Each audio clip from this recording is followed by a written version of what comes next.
ጠቢቡ ሰሎሞን ምን ይላል መሰላችሁ? ኃጥእን ሰው ማንም ሳያሳደደው በራሱ ይሸሻል ይላል።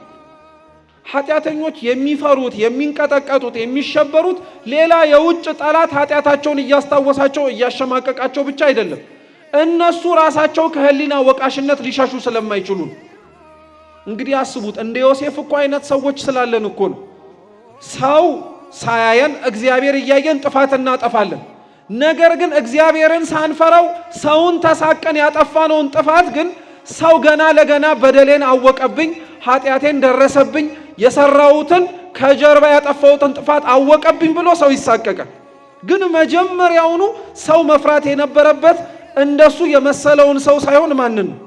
እግዚአብሔርን ነው። ሰው ሰውን መጀመሪያ ከመፍራቱ፣ ሰው ሰውን መጀመሪያ ከማክበሩ፣ ሰው ሰውን መጀመሪያ ቦታ ከመስጠቱ አስቀድሞ ሊፈራውም ሊያከብረውም ቦታ ሊሰጠውም የሚያስፈልገው ማንን ነው? እግዚአብሔርን። ከዛ በኋላ ነው ሰዎች የሚመጡት።